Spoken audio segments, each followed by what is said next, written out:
기도하겠습니다. 하나님 감사합니다. 이 시간도 귀한 주일을 저에게 허락하여 주시고 하나님 전에 나와 예배할 수 있도록 은혜 베풀어 주시니 감사합니다. 상황이 여의치 않아 또 온라인에서 또 주님 앞에 예배를 올려드립니다. 하나님 저희의 이 모든 예배를 하나님 기뻐 받아주시기를 원합니다. 무엇보다도 시대가 정말로 믿음 지키고 하나님의 말씀대로 살아가기가 어려운 중에 있습니다. 이 시간도 성령 하나님, 우리가 하나님의 말씀을 통해서 다시 한번 믿음이 굳건해지고 이 시대 가운데서 믿음으로 살아갈 수 있는 힘과 용기를 얻을 수 있도록 주님 우리에게 은혜를 베풀어 주시옵소서. 이 시간도 하나님의 말씀을 듣고자 합니다.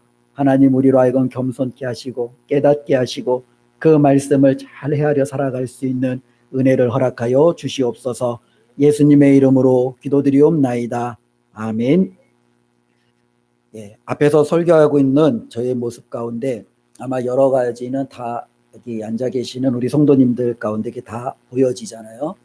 제가 이렇게 설교를 하는 중에 넥타이가 조금 삐뚤어져서 이렇게 매어서 제가 아마 설교를 한다라고 생각을 해 보십시오. 아마 눈에 굉장히 좀 거슬릴 겁니다. 그죠? 당장에 올라가서 목사님 좀 넥타이 좀 만져주고 좀 오고 싶은 그런 마음을 갖고 있는 분들도 계실 거고요. 어떻게 보면은 양복도 제대로 입었고 와이셔츠도 제대로 입었고 모든 것들이 다 괜찮은데 이 넥타이 하나 삐뚤어져 있으면 다른 건 다 눈에 들어오지 않고 이 삐뚤어져 있는 이 넥타이만 눈에 들어오는 것을 보게 됩니다. 그래서 어떻게든 그 넥타이를 좀 잘 고쳐주고 나서야 이제 말씀을 들을 수 있다라고 생각을 할 수 있을 정도로 우리에게 상당히 많은 거스름을 주는 것을 보게 되는데요. 이렇게 겉으로 보여지는 의복도 그런데 사람들에게 있어서 여러 가지 그들이 가지고 있는 성격, 성품, 때로는 습관도 상당히 다른 사람들에게 많은 영향력을 미치는 것을 보게 됩니다. 어떠한 사람은 다 좋아요. 그런데 성격 하나, 그것만 고치면 정말로 완벽한데 그 성격 하나 때문에 자꾸 눈에 거스르는 사람이 있지요. 특별히 우리가 같이 함께 사는 배우자들을 바라보며 내 남편 다 괜찮은데 이거 하나만 고쳤으면 좋겠다 라고 싶을 정도로 어떻게 보면 그것이 눈에 거슬리는 경우들이 있을 거고요. 자녀들을 바라보면서 내 아이는 다 괜찮은데 이거 하나만 좀 고치면 좋을 것 같은데 왜 그거 하나 못 고칠까? 아마 굉장히 애가 타는 부모님들도 있을 겁니다. 자기 자신에게도 적용해 볼 수 있죠. 나 정말로 괜찮은 사람인데 이거 하나만 내가 좀 어떻게 해결하면, 이거 하나면 내가 어떻게 고치면 나 정말로 괜찮은 사람인데 아마 스스로를 바라보면서 그렇게 생각하는 경우도 있을 겁니다. 우리가 사람뿐만 아니라 물건도 그렇죠. 어떤 귀여운 물건을 샀는데 이 물건 가운데 예기치 못한 아쉬운 게 하나가 있는 거예요. 요거만 하나 내가 왜 그때 생각을 못했을까? 그러면서 물건을 사놓고서도 내가 원하는 물건을 가졌음에도 불구하고 그 기능 하나 없는 것 때문에 너무너무 안타까움이 있는 거죠. 내가 조금 더 꼼꼼하게 이 기능까지 좀 따져보았어야 되는데 다른 거는 다 만족하는데 그 아쉬운 그 기능 하나 때문에 자꾸 내가 산 이 물건이 눈에 거스리는 경우를 우리는 보게 됩니다. 어쩌면은요, 사람도 그렇고 물건도 그렇듯이 우리가 살아가면서 우리가 접하는 많은 부분들에 이러한 영향력을 갖고 있는 수많은 것들을 우리는 접하게 되는데요. 오늘 우리가 읽은 여호사밧이라는 사람이 바로 그와 같은 사람이었음을 우리가 한번 살펴보려고 합니다. 특별히 여호사밧은 그 이름의 뜻이 여호와께서 심판하셨다라는 이름의 뜻을 가지고 있는 유대의 왕이었습니다. 그런데 이 여호사밧을 우리가 살펴보지는 않았지만 그 앞부분을 제가 이렇게 좀 요약해 보면 이 여호사밧은 굉장히 괜찮은 왕이었습니다. 얼마나 괜찮으냐면 그는 유다의 4번째 왕이 되어서 35세의 왕이 되었다고 합니다. 그리고 25년간을 유대를 통치를 했습니다. 그가 유대를 통치할 때 여러 가지 업적이 있지 않겠습니까? 그런데 역대기 저자가 우리에게 기록해주는 이 여호사밧의 통치 기록은요, 정말로 괜찮은, 어떻게 보면은 믿음 가운데 나무랄 데 없는 모습을 우리에게 전해주고 있습니다. 먼저 그는요, 어떻게 통치를 했냐면 자신이 유대를 통치해야 될 때 무언가 그도 조언을 구하고 나름대로 다른 사람들의 또 여러 가지 것들에 충원을 들어야 되지 않습니까? 그런데 그는요, 바알에게 가서 구하지 않고 하나님께 구했던 왕이다 라고 기록하고 있습니다. 특별히 이스라엘 백성은요, 우리가 예전에 살펴보았던 이 여로보암의 죄, 특별히 하나님을 떠나 산당에서 드려지는 많은 그러한 우상들을 섬겼던 그와 같은 죄를 무수한 왕들이 따라갔는데 여호사밧은요 바로 이 여로보암의 죄를 따라가지 아니하고 다윗의 길로 행한 왕이다라고 성경은 기록해주고 있습니다. 그리고 무엇보다도 그는요 자신의 통치를 굳건히 하는데 앞장서기보다는 하나님의 율법을 바르게 하고 또 백성들을 올바르고 통치하게 하는데 더욱더 앞장섰던 것을 보게 됩니다. 이를 위해서 여호사밧이 한 일이 무엇이냐면 레위 사람과 제사장들을 뽑았습니다. 하나님께서 성전을 섬기라고 또 하나님의 말씀을 맡긴 그들을요, 이 여호사밧은요 다시금 뽑았어요. 그래서 그들에게 무엇을 당부하냐면 백성들에게 가서 여호와의 율법을 가르치도록 합니다. 그래서 여호사밧이 뽑은 레위 사람과 또 여호사밧이 뽑은 제사장들은요 하나님의 율법을 연구하며 그 율법을 백성들에게 가르치는 역할을 하게 되는 것을 보게 됩니다. 또한 이 여호사밧은요 각 성에 괜찮은 재판관들을 세우기 시작합니다. 그리고 이 재판관들에게 이 여호사밧이 당부하는 내용이 19장에 나오는데요, 제가 한번 읽어보면은요 그 재판관들을 향하여 이렇게 당부합니다. 너희가 재판하는 것이 사람을 위하여 할 것인지 여호와를 위하여 할 것인지를 잘 살피라. 너희가 재판할 때에 여호와께서 너희와 함께 하심이니라. 그런즉 너희는 여호와를 두려워하는 마음으로 삼가 행하라. 우리의 하나님 여호와께서는 불의함도 없으시고 치우침도 없으시고 뇌물을 받는 일도 없으시니라. 너희는 진실과 성심을 다하여 여호와를 경외하라. 이렇게 정말로 괜찮은 왕이죠. 재판관을 세울 때 이때 당시만 해도 이 재판관들은요 오늘날도 그렇지만 굉장한 막강한 권한과 힘이 있잖아요. 자신들이 판결에 따라서 사람의 목숨이 왔다 갔다 하기도 하고 그들의 재산이 왔다 갔다 하기도 하고 모든 판결에 따라서 사람의 그 생명과 때로는 그 사람의 삶을 송두리째 바꿀 수도 있는 막강한 권력을 쥐어있는 사람들이 재판관들입니다. 그래서 많은 재판관들은요 불의에 빠져서 뇌물을 받고 잘못된 판단을 하는 경우가 너무나도 많았습니다. 그와 같은 재판관 밑에 있는 백성들은 괴롭지요. 고통스럽죠. 삶에 어떠한 희망도 가질 수가 없지요. 근데 여호사밧은요 바로 이 재판을 하는 사람들을 뽑아놓고 그들에게 이야기하는 거죠. 여호와를 두렵고 떨림으로 너희들이 행하는 일을 진실되게 행하라는 겁니다. 하나님은 재물도 받지 않으시고 불의함도 없으시고 어떤 한쪽으로 치우침도 아니하시는 그 하나님을 기억하며 너희들이 행할 일을 올바르게 행하라 라고 이야기하는 것을 보게 됩니다. 또한 여호사밧 때는요 이 유다가 큰 나라가 아니에요. 굉장히 작은 나라예요. 작은 나라다 보니까 주변의 민족이 조금만 힘이 써줘도 이 유다를 괴롭혔던 경우들이 상당히 많이 있습니다. 바로 모압과 암몬이 여호사밧이 통치할 때 또한 쳐들어왔죠. 그때 여호사밧이 했던 일은 무엇이었냐면 온 백성에게 금식을 선포합니다. 그리고 하나님의 도우심을 함께 구하는 기도를 행할 것을 그들에게 요청하는 것을 보게 됩니다.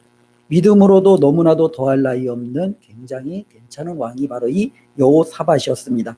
전쟁에 나아갈 때 우리는 가장 정예 부대를 앞세우는 것이 일반화된 어떻게 보면은 전략 아니겠습니까? 가장 앞섰던 만약에 병사가 패퇴하고 만약에 도망친다면 아마 그 전쟁은 뒤도 볼 것 없이 아무래도 너무나도 힘든 상황에 놓일 겁니다. 그렇기 때문에 어떻게 해서든지 가장 첫 번째 전쟁은 이길 수 있는 병사나 전력을 두는 것이 일반화가 아닌가라는 생각을 해봅니다. 그런데 여호사밧은요 전쟁할 때 이 전쟁터에 가장 앞서는 사람을 누구를 세웠느냐 하면 노래하는 자들을 세웠다라는 겁니다. 거룩한 옷을 입히고 하나님을 찬양하는 자들을 자신들의 군대에 가장 앞서 세운 거예요. 그리고 그들의 노래와 찬양에 따라 그 군대가 어떻게 보면은 전진하는, 어떻게 보면 전쟁터하고는 너무나도 맞지 않는, 그러나 그는요 전쟁의 승패도 하나님께 있다라는 것을 알았기에 하나님을 찬양하며 그 전쟁터에 임하는 왕, 이게 바로 이 여호사밧이었습니다. 그렇게 이 여호사밧을 바라보면은 다윗 못지않게 또는 유대의 히스기야나 요시야 왕과 같은 하나님 앞에 인정을 받았던 그와 같은 왕 못지않게 정말로 괜찮은 왕이다 라고 우리가 생각해 볼 수 있습니다. 그런데 오늘 읽은 31절부터 34절은요 바로 지금까지 살아왔던 25년 동안 통치해왔던 왕으로서 그의 모든 삶을 어떻게 보면 하나님 앞에 평가하는, 하나님께서 그의 삶을 다시금 우리에게 요약해 보여주는 그와 같은 본문의 내용입니다. 어쩌면 그와 같은 내용 속에서 이렇게 행해 왔기 때문에 그는 다윗처럼 하나님 마음에 합한 사람, 아니면 히스기야나 요시야처럼 하나님 앞에 인정을 받았던 사람, 이렇게 좋은 것으로만 마무리하면 얼마나 좋겠습니까? 그런데 아쉬운 부분이 하나 있었다는 것을 우리는 보게 됩니다. 32절 말씀을 한번 제가 읽어보겠습니다. 여호사밧이 그의 아버지 아사의 길로 행하여 돌이켜 떠나지 아니하고 여호와 보시기에 정직하게 행하였다. 만약에 성경이 이렇게 기록해 주면은 정말로 좋은 거죠. 그렇지요? 아버지도 하나님이 보시기에 괜찮은 길로 갔고 그 역시도 잘못된 길로 떠나지 아니하고 하나님 보기에 정직한 길로 행하였다. 이렇게 여호사밧의 삶이 마무리가 되어지면 정말로 좋습니다. 그런데 32절은요. 행하였다. 그리고 뭐로 시작합니까? 그러나로 시작하고 있다라는 거예요. 여기에 여호사밧의 삶에 어쩌면 결정적인 안타까움이 묻어나 있는 것을 보게 됩니다. 특별히 이 그러나가 없으면은요 정말 좋잖아요. 그렇죠?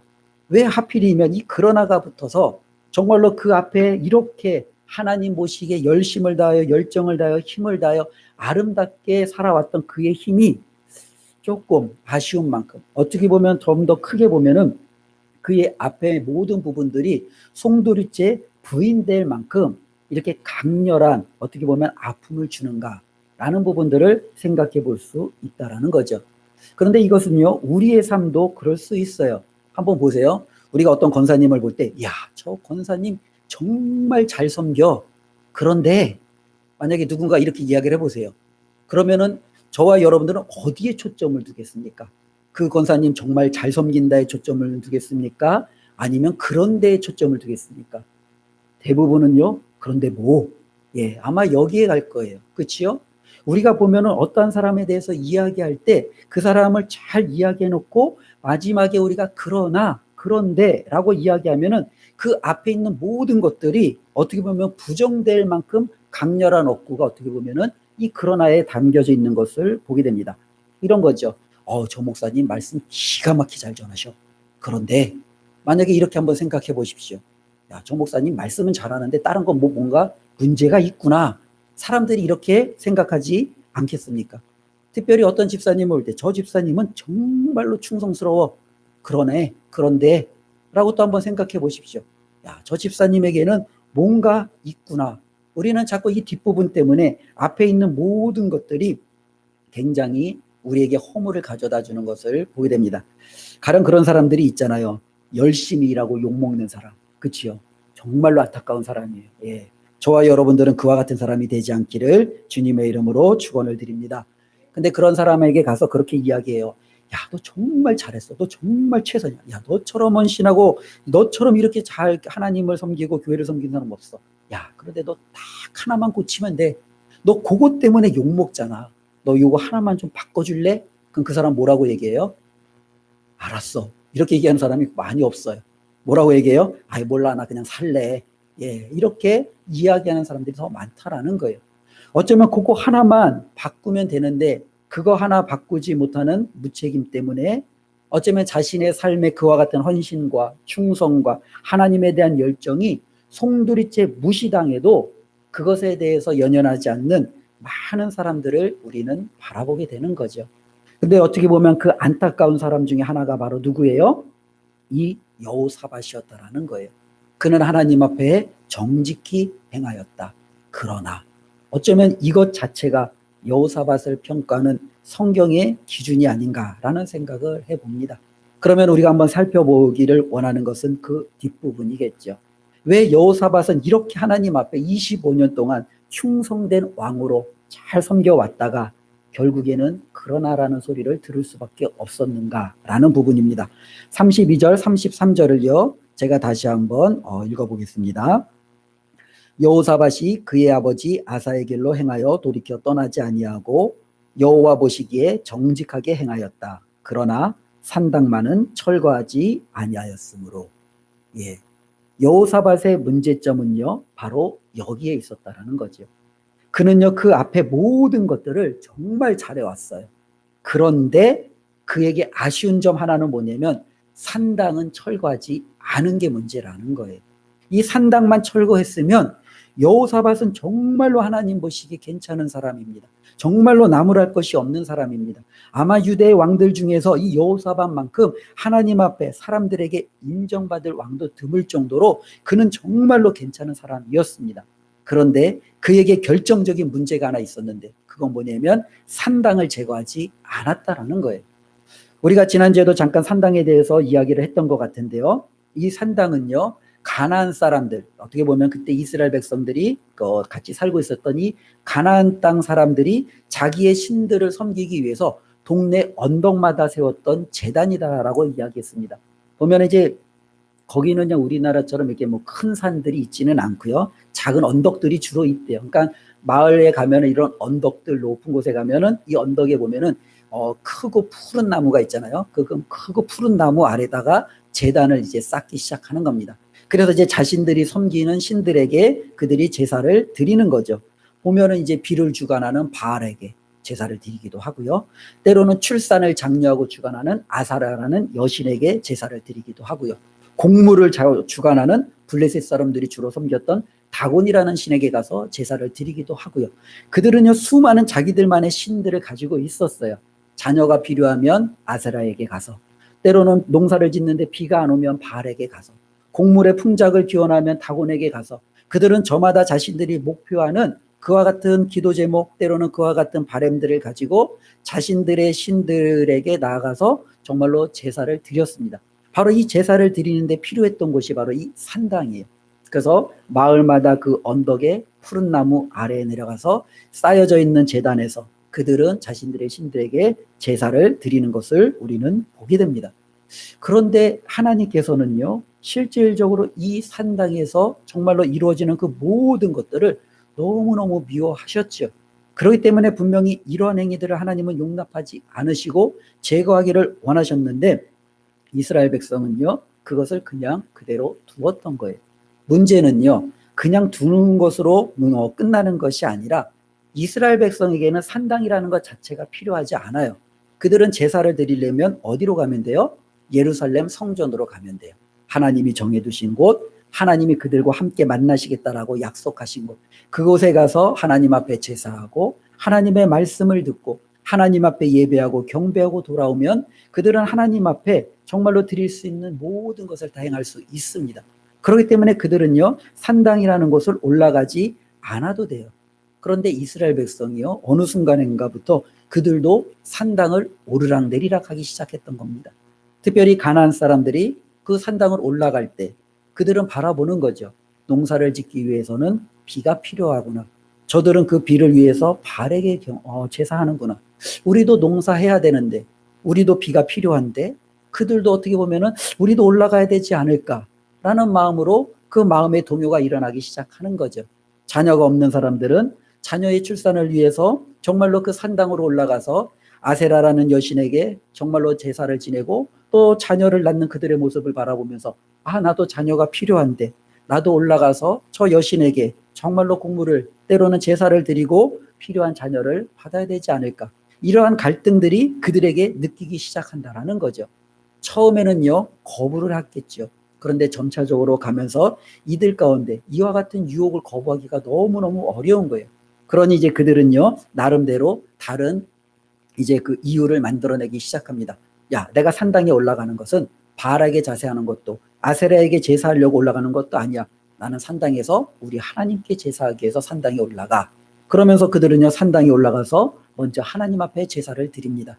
그런데 하나님 앞에 그 산당에서 드려지던 이 제사가 시간이 지나면서 옆에 있는 바알에게도 동일하게 드려지고 아세라에게도 동일하게 드려지고 이제는요, 내 아래 하나님만 섬기는 것이 아니라 하나님 더하기 바알 더하기 아세라 더하기 다곤 더하기 내가 필요한 모든 신들이 같이 함께 더해지는 이스라엘의 모습을 우리는 보게 됩니다. 그러니까 시간이 지날수록 이스라엘과 산당은요, 당연히 분리되고 관계되지 않아야 되는데 뗄래야 뗄 수 없는 관계가 되어버린 거죠. 어떻게 보면 이 산당은요, 이스라엘 백성들에게 하나의 연결고리가 되었어요. 무슨 연결고리냐? 내가 하나님도 섬길 수 있고 세상의 신도 섬길 수 있고, 이 연결고리가 되는 거예요. 산당이 없으면 이스라엘 백성은요, 세상의 우상들을 섬길 수 있는 연결고리를 갖지 않게 됩니다. 오직 유일하신 하나님만을 섬기면 됩니다. 그리고 그 하나님 앞에 자신들의 모든 것을 맡기면 됩니다. 그런데 산당을 그들이 선택한 이후에는요, 하나님께도 예배드릴 수 있고 이제는 바알에게도 예배드릴 수 있는, 자신들에게는 어떻게 보면 양쪽 다 움켜질 수 있는 그 연결고리를 쥐게 되는 거죠. 어쩌면 이 산당이 주는 이와 같은 매력을 그들은 내려놓을 수가 없는 거예요. 한번 생각해 보세요. 비가 필요하니까 바알에게 가서 내가 제사를 드리면 되고, 자녀가 필요한 아세라에게 가서 내가 제사를 드리면 되고, 전쟁에 가려면은 하나님 앞에 가서 내가 제사를 드리면 되고, 어쩌면 그들은요, 자신들이 원하는 모든 것을 손에 쥐었기 때문에 상황에 따라 필요에 따라 이제 선택하면 되었던 겁니다. 어쩌면 세상과 하나님을 함께 움켜쥐고 이것을 정말로 내려놓는 것은 이제 더 이상 불가능할 정도로 산당은 이스라엘과 유다 백성들에게 너무나도 깊게 뿌리를 내리게 된 것을 보게 됩니다. 그러면서 실질적으로 이 산당이 이스라엘 백성과 유다를 멸망시키는 가장 결정적인 요소가 되는 것을 우리는 보게 됩니다. 산당 때문에 이스라엘이 망했고 산당 때문에 유다가 멸망했다라고 성경은 우리에게 분명히 기록해주고 있습니다. 그런데 이 산당은요, 그 무서움을 하나님께서는 이미 이전부터 알고 계셨어요. 그래서 모세를 통해서 이스라엘 백성을 애굽에서 건져내실 때 그들을 가나안 땅에 들어가기 전에 하나님께서는 그들에게 명령을 하세요. 무슨 명령을 하시냐면 너희가 들어가는 그 가나안 땅에서 산당을 다 제거하라는 명령을 하십니다. 그래서 신명기 12장 1절부터 3절인데요. 그 말씀을 제가 한번 읽어보겠습니다. 내 조상의 하나님 여호와께서 내게 주셔서 차지하게 하신 땅에서 너희가 평생에 지켜 행할 규례와 법도는 이러하니라.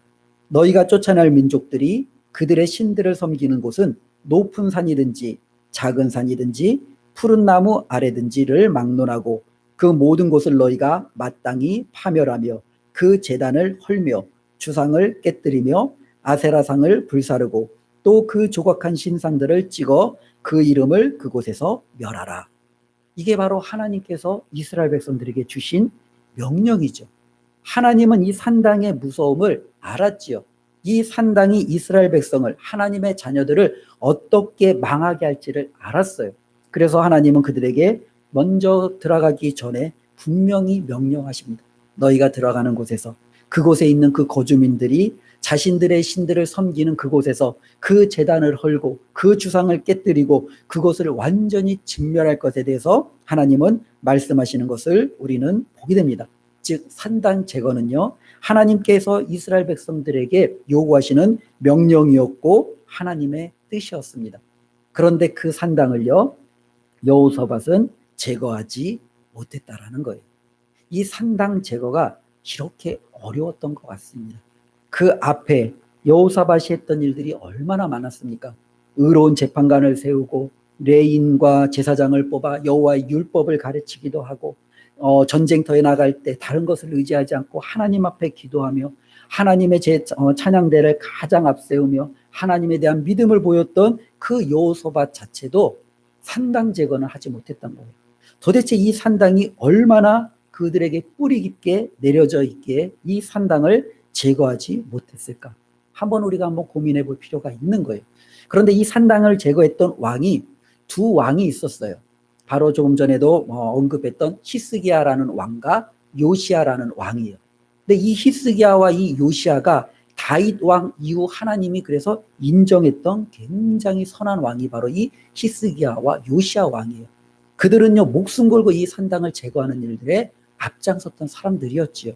그런데 문제는 이 두 사람이 그렇게 제거했던 산당은요, 또다시 생겨나기 시작해요. 히스기야가 죽으니까 바로 생기고 요시야가 죽으니까 바로 생기고, 어쩌면 이 산당이라는 것은요, 끊임없이 제거해야 될 어떻게 보면 대상일 줄도 모르겠습니다. 그런데 이 산당 제거는요, 너무너무 되지 않는 거예요. 사람들은 왜 그렇게 산당을 좋아할까? 때로는 사람들은 왜 그렇게 산당을 찾아갈까? 한번 우리는 고민해 볼 수 있을 것 같습니다. 특별히 우리가 이 세상을 살아갈 때 세상을 거슬러서 살아간다는 것은 굉장히 어려운 것 같아요. 세상을 거슬러서 오직 하나님의 뜻만을, 하나님만을 바라보면서 살아간다는 것은 정말로 정말로 힘들고 어려운 일입니다. 이것은 어마어마한 용기와 어쩌면 희생과 어떻게 보면 그 누구도 따를 수 없는 굉장한 믿음이 필요한 일이 아닌가라는 생각을 해봅니다. 우리가 이것을 먹고 순교와 아니면 목숨 거쳐 내가 하나님 앞에 헌신되어지는 그것만을 우리가 두지 않더라도 우리가 흔히 그냥 일어나는 많은 일들 가운데서도 우리는 생각해 볼 수 있겠죠. 요즘에 만약에 굉장히 뭐랄까요? 잘 나가는 이제 드라마가 이제 방영이 된다라고 생각해 보세요. 시청률이 거의 한 100%에 육박한다라고 생각해 보세요. 근데 많은 사람들이 다 그 드라마를 봤어요. 근데 그 드라마를 어떻게 보면 성경적으로 옳지 않고 또 봐서는 안 된다라는 그런 생각을 가진 사람이 어떻게 보면 살아가기라는 굉장히 어려울 거예요. 누구나든지 만났을 때 다 이야기하는 게 드라마 얘기야. 다 그 이야기예요. 그런데 나는 그들과 끼면 어떻게 돼요? 도무지 무슨 이야기 하는지 하나도 못 알아듣겠는 거예요. 나도 그 드라마를 봐야 되는지. 모든 사람이 다 똑같은 노래를 부르고 다녀요. 흥얼흥얼하고 다녀요. 근데 나는 그 노래를 몰라요. 나도 그 노래를 듣고 좀 배워야 되는 것은 아닌지 아마 굉장히 고민이 될 거예요. 다른 사람들이 똑같은 취미 생활을 가지고 그 취미를 같이 공유하면서 정보를 공유하면서 이야기를 해요. 근데 나는 그 취미 생활을 하지 않다 보니까 그들이 하는 이야기에 낄 수도 없는 거예요. 그들이 이야기하는 것을 알아들을 수도 없는 거예요. 너무너무 답답하죠. 어쩌면 나도 이제 그 취미를 좀 배워야 되지 않을까라는 생각을 해볼 수 있는 거겠죠. 어쩌면 세상은요, 그와 같은 어마어마한 영향력을 가지고 있는 거예요. 그와 같은 어마어마한 영향력을 우리가 거부하고 내가 그것을 따르지 않고 살아간다라는 것은 엄청난 믿음과 용기가 아니면 할 수 없다라는 거죠. 어쩌면 여호사밧 자체도 그는 왕이었어요. 산당 제거를 하는 것이 왜 그리 어렵겠느냐 우리는 생각할 수 있겠지요. 그러나 다시 한번 생각해 보면요. 왕조차도 할 수 없었던 이 산당 제거라면 이것은 그렇게 쉬운 일이 아니라는 거예요. 왕이 명령을 해서 모든 산당을 제거해라. 이 명령 하나에 산당이 없어지는 것은 분명히 아니었던 것을 우리는 보게 되는 거죠. 왜냐하면 왕이 다스리고 있던 신하들 역시도 산당을 오르락내리락 하는 사람들이었고 그의 백성들 역시도 산당을 오르락내리락 하는 사람들이었습니다. 그들의 삶은요, 하나님과 산당을요, 어떻게 보면 같이 섬기는 것에 익숙해 있었던 사람들이에요. 둘 중에 하나를 선택하도록 강요받는 것에 그들은 전혀 좀 뭐랄까 익숙하지도 않고 이것을 용납하지도 않는 사람들이에요. 그런데 어느 날 왕이 하나님을 섬긴다는 이유로 그들에게 산당을 제거하라고 이야기를 했다면 아마 어떤 일들이 벌어질까요? 어떠한 신하들은요, 우리에게 있는 이것을 빼앗으려는 왕을 향하여 욕모를 꾸밀 수도 있겠죠. 백성들은요, 반기를 들고 일어날 수도 있겠죠. 왕을 인정하지 않을 수도 있겠죠. 왕의 자리가 위태로울 수도 있겠죠. 어쩌면 우리가 생각해 볼 수 있는 다양한 시나리오들을 통해서 분명한 것은 왕조차도 이 산당을 제거하는 것은 쉽지 않았다라는 거예요. 왜냐하면 이 산당은요, 그 유대 백성들에게 너무 깊게 뿌리 내려 있었기 때문에 그렇습니다. 근데 이 유대인들은요, 바로 하나님의 백성 아니겠습니까? 하나님께로부터 구원을 받았고 하나님의 율법과 하나님의 성전에서 하나님을 섬기는 자들 아니겠습니까? 그런데 어떻게 하나님의 자녀들조차도 이 산당을 제거할 수 없을 만큼 이렇게 깊게 산당과 밀접해 있을 수밖에 없는가? 어쩌면 이것이 우리의 고민이 아닌가라는 생각을 해봅니다.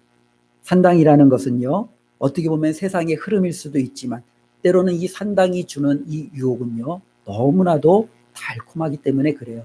그것은요, 우리에게 양쪽 다 보장해 주는 거잖아요. 한쪽을 가면 산당에 올라가면 이 땅에서 잘 살고 잘 먹을 것을 보장해 주기도 하고 때로는 산당에 올라가면 하나님께서 영생을 또한 보장해 주기도 하고 그러니 이 두 가지를 다 움켜잡는 것은 사람들에게 있어서 너무나도 매력적이다라는 것을 우리는 알 수 있다라는 거죠. 그러면 다시 한번 이 산당을 우리가 한번 생각해 보았으면 좋겠습니다.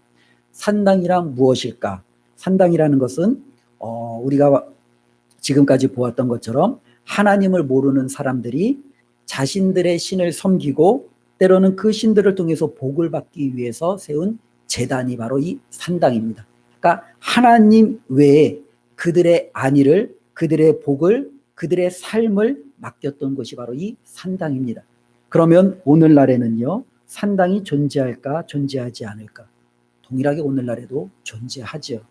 우리가 높은 언덕, 때로는 푸른 나무가 아니다라 할지라도 하나님이 아닌 다른 곳에서 나의 삶의 미래를 맡기고 내 삶의 정말로 끝을 그곳에 두고 나의 평안을 거기에서 얻기를 원한다면 바로 그곳이 산당이 될 수 있다라는 거예요. 그리고 저는요, 이 산당이라는 것은 어떻게 보면은 연결고리다라고 생각을 해봤습니다. 즉, 이 산당이라는 것은요, 하나님도 섬길 수 있고 우상도 섬길 수 있는, 어떻게 보면 둘 중에 하나를 선택을 강요할 수 있는 곳이 아니라 양쪽을 다 움켜줘도 되는 곳이 바로 이 산당이에요. 그러니까 사람들이 굉장히 이 산당을 좋아할 수밖에 없는 거잖아요. 교회는요, 하나님의 말씀은요, 우리를 불편하게 하잖아요. 너희는 둘 중에 하나를 택하라고 그러잖아요. 하나님이냐 바알이냐, 둘 중에 하나를 택하라고 하잖아요. 자꾸 우리를 택하라고 하잖아요. 하나님이냐 돈이냐, 둘 중에 하나를 택하라고 하잖아요. 자꾸 예수님은 우리에게 택하라고 하잖아요. 넓은 길로 갈지 좁은 길로 갈지 끊임없이 우리에게 선택을 우리에게 이야기를 하잖아요. 불편하지요. 어렵지요. 그런데 산당은요, 이 두 가지를 다 가질 수 있다라고 우리에게 끊임없이 이야기해주고 있다라는 거예요. 그렇기 때문에 저는요, 이 산당이라는 곳이 우리들의 삶 가운데서도 여전히 나타날 수 있다라고 봅니다. 즉, 저와 여러분들이 살고 있는 그런 어떤 삶의 여러 가지 정황 속에서 하나님과 때로는 세상을 연결시켜주는 이 연결고리 지점에 저와 여러분들이 들어가 있다면 바로 거기가 산당일 수 있어요. 그러면 우리는 어떻게 돼요? 거기서부터 우리는 박차고 나와야 돼요. 그거를 우리가 제거하지 않으면 우리는 어떻게 보면 여호수아처럼 하나님 앞에 너 다 좋은데 왜 산당을 제거하지 않았느냐라는 평가를 들을 수 있다라는 거죠. 이것이 뭐 전체적인 뭐 완벽한 예는 될 수 없지만 어느 정도 우리가 이렇게 생각해 볼 수 있죠. 엄마들이 모임을 갖습니다. 근데 이 엄마들이 모이면은 주로 하는 얘기가 뭐예요? 자녀들 교육 문제예요. 자녀들에 대한 교육 문제. 그래서 자녀들의 교육하면은 가장 뭐니 해도 요즘에는 영어 교육이 가정선 아니겠습니까? 그러면 영어 교육부터 시작해서 수학 교육으로 나가고 또 이걸 하다 보면은 학교보다는 또 선행학습을 해야 되고 선행학습을 하려면은 어느 학원이 또 좋다더라. 어느 선생님이 또 괜찮다더라. 또 여러 가지 정보가 공유가 되어지고. 그런데 문제는요, 내가 정말로 믿음의 어머니로서 내 자녀를 믿음으로 하나님의 말씀으로 교회 안에서 잘 양육하기를 원했던 엄마가 있었어요. 그래서 내 자녀만큼은 세상에 물들지 않냐고 하나님의 말씀으로 기도하면서 키워야지. 그러면서 하나님 앞에 감사함으로 받았어요. 그리고 내 자녀가 이제 학교에 들어가면서 나도 자연스럽게 그 학부모 모임에 같이 합류하게 됩니다. 그런데 거기에서 들려오는 소문들은 뭐예요? 야, 아직도 영어 교육 안 했어. 아직도 수학 교육을 안 했다고. 아직도 선행학습 하지도 않고 학교 보내는 너가 있다고. 그러면서 이제 나에 대해서 여러 가지 이야기가 오고 많은 소식들을 듣게 됩니다. 그럴 때부터 이제 그 엄마는요, 고민되기 시작하겠죠. 내가 잘못 가르쳤나? 내가 잘못 판단했나? 하나님 앞에 맡기는 것이 아니라 이것도 내가 같이 병행했어야 되는데 혹시 내가 실수했나? 불안감이 그 엄마를 굉장히 어떻게 보면 옥죄일 수가 있습니다. 그러면서 이제는 나도 모르게 하나님의 말씀은 뒷전으로 가고 내 아이에게도 영어와 수학과 선행학습과 세상에 필요한 정보의 교육들을 내가 정말로 위해서 애쓰게 되고 이를 위해서 나도 더 많은 돈이 필요하니까 또 다른 이 돈을 얻기 위해서 나도 고군분투하게 되고 그러면서 내 자녀를 어떻게든지 성공시키기 위해서 이 엄마들의 모임에서 주는 그 정보도 공유하고 또한 하나님 앞에 내 자녀도 맡기면서 정말로 어떻게 보면 딜레마에 빠지면서 정말로 자녀를 양육하고 있는 부모가 있다면 저는 어떻게 보면은요, 그 모임이 그 사람에게 있어서는 산당일 수도 있다라는 거예요.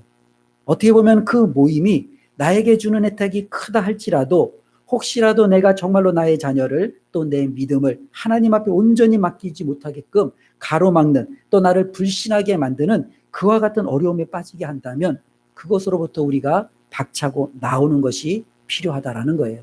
그런데 말씀드렸듯이 이 산당을 제거하는 것은 굉장한 어려움이 있습니다. 왜냐하면요, 세상에서의 성공의 기준과 하나님께서 말씀하시는 성공의 기준이 너무나도 다르기 때문에 그래요. 세상에서 성공의 기준은요, 내 자녀가 판사가 되었다라는 것이 성공의 기준입니다. 그러나 하나님은요, 우리의 자녀가 판사가 되는 것이 안 되는 것이 별로 중요하지가 않아요. 그런데 세상은요, 판사를 만들기 위해서, 아니 그 이상의 무언가를 만들기 위해서 모든 것을 쏟아붓습니다. 그러니 그 기준을 가지고 만일 내 자녀를 말씀으로, 기도로, 신앙, 인격으로 온전히 양육했는데 내 자녀가 판사가 되지 못했다면 내 정말로 자녀 교육은 실패한 것이냐? 우리는 그렇게 돌이켜볼 수 있다라는 거죠. 기준을 다른 것을 가지고 우리가 들이켜보면 실질적으로 이것은 어마어마한 우리에게 절망감을 가져다 주게 된다는 겁니다. 그러나 하나님은요, 결코 세상의 기준을 가지고 우리의 자녀나 저와 여러분들을 판단하시는 것은 아니다라는 것을 우리가 기억해야 될 필요가 있습니다. 정말로 세상에서 제공하는 그 성공이 하나님의 기준은 결코 되지가 않습니다. 판사가 되어도 때로는 그 이상의 유명하고 뛰어난 사람이 되어도 하나님 보시기에 정말로 무의미하고 하나님 보시기에 정말로 아무것도 아닌 사람들이 얼마나 많이 있습니까? 그러나 세상에서 인정받지 못한다 할지라도 하나님이 귀중히 여기며 하나님이 소중히 여기며 하나님이 어여삐 보시는 정말로 귀한 하나님의 자녀들도 있다라는 사실을 우리는 꼭 기억하셔야 됩니다. 어쩌면 우리가 정말로 이 땅에서 살아갈 때 우리가 세상과 하나님의 그 모임 속에서 연결시켜주는 기준은 이런 엄마들의 모임뿐만 아니라 여러 가지 많은 모임들이 있잖아요. 어떤 모임들을 가면 그 모임에서 하는 얘기는 처음부터 끝까지 부동산 얘기예요. 예. 어디에서 땅을 샀더니 얼마를 올랐고 어디에서 땅을 샀더니 얼마를 올랐고 처음부터 끝까지 모두 부동산 얘기예요. 그러다 보니까 하루아침에 오르락 내리락 막 그러면서 내가 뭐 오늘은 얼마를 벌었네, 내가 얼마를 내가 이득을 얻었네, 이런 이야기를 듣다 보면은요, 어떻게 해요? 그 안에 있는 나도 땅을 사야겠구나. 예, 그 안에 있는 나도 집을 사야 내 노후가 보장이 되겠구나 라는 마음을 갖게 되죠. 예전에는 내 노후를 하나님 앞에 맡겼어요. 예전에는 내 삶을 하나님 앞에 내가 다 온전히 의탁했어요. 하나님이 책임져 주세요. 그런데 이제는 그 모임을 갔더니 땅은 좀 있어야 되는구나. 그래도 내가 땅은 좀 있고 집은 있어야 내 노후를 그래도 영적으로는 하나님 앞에 맡기고 육적으로는 이 부동산에 좀 맡기는 이와 같은 연결고리가 그 모임 가운데 이루어지잖아요. 그렇다면 그 모임은요, 상당일 수 있어요. 이전에 내가 전적으로 하나님만을 의지했던 나의 믿음이 이제는 하나님을 떠나 다른 것을 바라보게 만들었다면 박차고 나가셔야죠. 그것을 제거해 나가셔야죠. 내가 오직 하나님만 바라보게끔 우리가 스스로를 그렇게 만들어 가셔야 되죠. 교회 안에도 이와 같은 산당들은 많이 있죠. 영적인 모임이라고 또 이렇게 교제 모임이라고 하는데도 보니까 이제 어느 기도원에 갔더니 그 원장님 정말로 용하더라. 예언 정말 잘하셔. 은사, 치유의 은사가, 신유의 은사가 얼마나 뛰어난지, 오늘은 글로 한번 뜨자. 예, 그러면서 이제 그쪽에 가서 이제 열심히 은혜 받고 또 다른 소문이 나면 또 그쪽에 가서 어떻게 보면은 그 사람에게 있어서는요, 그 모임이 어떻게 해요? 하나님 앞에 내가 전적으로 맡기는 게 아니라 내가 눈에 보이는, 그치요? 무언가 기적과 때로는 이적을 추구하며 쫓아다니는 어떻게 보면 내가 원하는 것을 추구하는 연결고리가 되잖아요. 그러면 그 모임을요, 우리는 어떻게 해요? 박차고 나가셔야 되죠. 저와 여러분들에게 산당은 어떠한 것으로 있는지 우리 자신이 한번 되돌아보았으면 좋겠습니다. 예전에는 내가 오직 하나님만 있으면 됐는데 이제는 이게 없으면 불안해. 그러면은 그것을 놓고 우리가 하나님 앞에 기도해야 될 줄로 믿습니다. 이 산당이라는 것은요, 굉장히 잡초와도 같아요. 뽑아도 계속 생기는 거예요. 우리가 아는 대로 히스기야가 다 뽑아놨더니 그가 죽자마자 쫙 다 살아났잖아요. 요시야가 다 뽑아놔도 다시 한번 쫙 살아났잖아요. 아마 이 산당은 우리가 하나님 앞에 가는 날까지 계속적으로 뽑아야 될 저와 여러분들의 영적 싸움이라 믿습니다.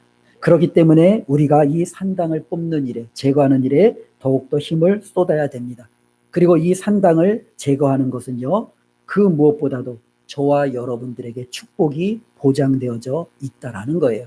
산당을 제거하지 않으면 하나님께로부터 오는 축복이 하나님의 말씀에 보면 막혀요. 어떻게 막히냐면은 어떤 사람은 산당에 올라가서 우상도 섬기고 하나님도 섬기잖아요. 그리고 그가 필요를 위해서 간구하잖아요. 그때 하나님이 뭐라고 이야기하냐면, 그래, 너가 의지하고 있는 바알에게 한번 가서 구해라. 너가 붙들고 있는 아사라에게 가서 구해라. 그가 너의 그 기도를 들어주지 않겠느냐. 너가 붙들고 있는 데 가서 한번 해봐. 하나님이 그 사람에게 맡기고 더 이상 그 사람의 삶에 간섭하지 않아요. 왜? 그 사람은 바로 산당을 통해서 우상과 하나님을 같이 섬기니 하나님은 그 사람을 내버려 두는 거예요. 그래도 한번 해봐. 그걸 통해서 복 받을 수 있는지, 그걸 통해서 너가 얻고자 하는, 기도하는 것들이 정말로 가능한지 한번 해봐. 하나님은 그렇게 이야기하세요. 그러나 산당을 제거하는 자에게는요, 의지할 대상이 이제 하나님밖에 없잖아요. 그래, 내가 너를 책임져 줄게. 내가 너와 함께 할게. 걱정하지 마. 내가 너를 지켜줄게. 이게 하나님의 약속이에요. 저와 여러분들이 하나님 보시기에 정말로 정직하게 행하고, 하나님 보시기에 정말로 우리 안에 있는 이 산당을 철저하게 제거해서 하나님 앞에 영광 돌리고 쓰임 받기를 주님의 이름으로 축원을 드립니다. 우리 33절 한번 제가 다시 한번 보겠습니다. 산당만은 철거하지 아니하였으므로 백성이 여전히 마음을 정하여 그들의 조상들의 하나님께로 돌아오지 아니하였더라. 어쩌면 이것이 좀 결과인 것 같아요. 여호사밧이 산당을 철거하지 않았더니 백성이 어떻게 해요? 마음을 딱 정해서 하나님께로 돌아오지 않았어요. 율법을 가르쳤잖아요. 그리고 공정한 재판관들을 세웠잖아요. 찬양대를 통해서 전쟁에 나갈 때도 찬양하며 또 기도하며 하나님 앞에 구했잖아요. 그런데도 백성들이 하나님께로 돌아오지 않았대요. 왜 그래요? 산당을 제거하지 않았기 때문에 그래요. 어쩌면 이 여호사밧이 산당을 제거했다면 그를 따르는 수많은 백성들이 하나님께로 돌아오는 놀라운 축복이 있지 않을까요? 우리도 마찬가지예요.